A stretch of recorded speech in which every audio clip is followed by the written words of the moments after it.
Hi guys, welcome back. आज हम इस वीडियो में बात करने वाले हैं IBPS PO मेंस के प्रीवियस ईयर के क्वेश्चन पेपर को, जो 2023 का आया था। इस क्वेश्चन में अगर इस क्वेश्चन को देखा जाए जो आपकी स्क्रीन पे आ रहा है, तो इस क्वेश्चन को हमें सॉल्व नहीं करना चाहिए जब हम एक्चुअल एग्जामिनेशन हॉल में हैं, क्योंकि ये आपका बहुत सारा टाइम बर्बाद कर सकता है। इसको उसी तरीके से फ्रेम भी किया गया है। मेरी हमेशा से आपको सलाह है कि जब भी आप एग्ज़ाम हॉल में हैं तो कोशिश कीजिए पहले इंडिविजुअल क्वेश्चन को करने की।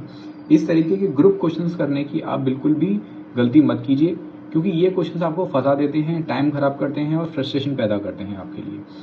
इस क्वेश्चन में मुझे आपको सिर्फ एक चीज़ बतानी थी। मैंने इसका ये टेबल पहले से बना रखा है, ये आपको जो दिखाई दे रहा है इस तरीके का मैंने टेबल इसमें बना रखा है। चाहो तो आप इसका स्क्रीनशॉट ले लेना। ये मैंने अड्डा की साइड से लिया है, अड्डा 24/7 की साइड से। आपको चाहोगे तो मैं इस PDF का लिंक भी वहाँ डाल दूंगा, डिस्क्रिप्शन में डाल दूंगा। अब देखो, इसमें जो मेरे लिए आपको समझाने वाला एक पॉइंट था, जो मैंने जिसकी वजह से मुझे वीडियो बनाना पड़ा, वो था इसकी कंडीशन नंबर सेकंड। आपकी इसकी कंडीशन नंबर सेकंड देखो, उसमें लिखा है alphabets are coded as A1 B2 C3 D4 E5। फिर दोबारा से F से शुरू हो गया, F1 G2 H3 I4, और फिर लास्ट में गया है Z1। तो इस तरीके के पैटर्न को हम कैसे सॉल्व करें, इसको हम बिना कैलकुलेशन के कैसे सॉल्व करें, वो मैं इस वीडियो में आपको बताने वाला हूँ। तो क्या होगा कि लेट सपोज अगर इसी तरीके का एक क्वेश्चन आ गया, एक इंडिविजुअल क्वेश्चन आ गया, तो वो आप बिना पेन पेपर के सिर्फ ऑप्शन देख के उसका आंसर बता देंगे।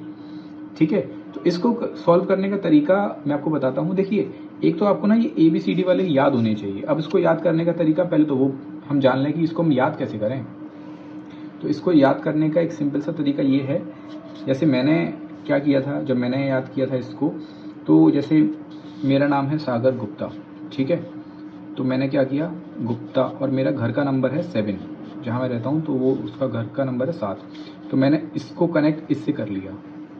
ये एक तरीके से मेरा ये वाला सॉलिड तरीके से याद हो गया। मुझे इसके लिए कुछ ज़्यादा अब मेहनत नहीं करनी पड़ेगी। जब भी मेरे सामने G आएगा तो मुझे क्लियर है कि हाँ भाई 7 होगा उसका। ऐसे ही जैसे T के साथ आप 20 को कर सकते हो, ये क्योंकि T20 है ना, या बहुत इजीली याद कर सकते हो। ऐसे ही हम कुछ और, जैसे मान के चलिए कोई भी, जैसे आपकी सिस्टर का नाम, फादर का नाम, फादर की गाड़ी का नंबर, आपकी बाइक का नंबर, कुछ भी इस तरीके से आप उनको कोरिलेट करके यहाँ पर उसको ऐड कर सकते हो।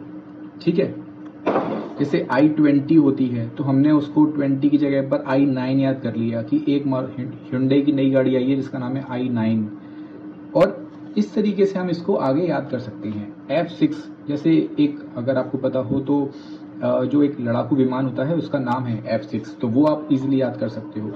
ये जो आपने कर लिया, अब इस क्वेश्चन की ये आपको याद होना जरूरी ही है। रीजनिंग के पार्ट पर ये आपको याद होना बहुत मस्ट है, और ये बहुत इजीली याद हो जाएगा।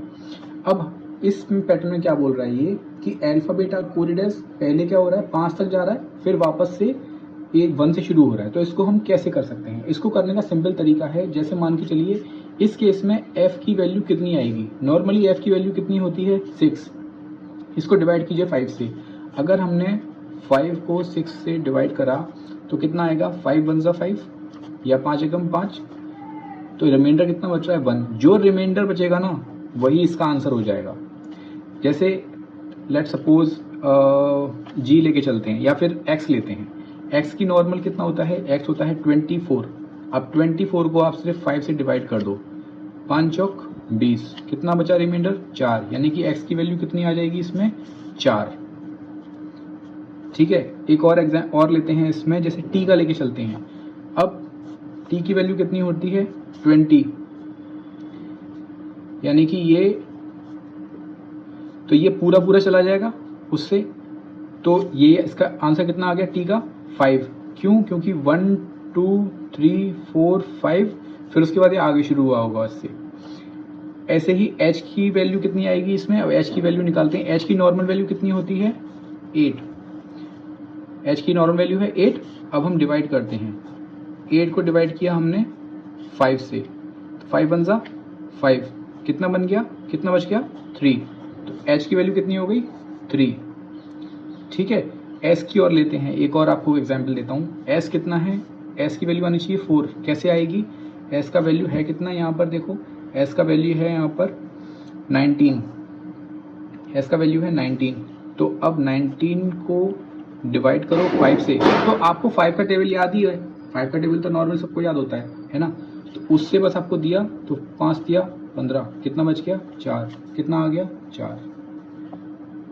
ठीक है, इस तरीके से इसको देना है, बस इस तरीके से आपको करते जाना है। जब आप ऐसे करना शुरू कर दोगे तो आपके पास ये रिमाइंडर आ जाएंगे। अगर और भी कोई पैटर्न बन गया तो सेम उस पैटर्न को आप इसमें कर सकते हो।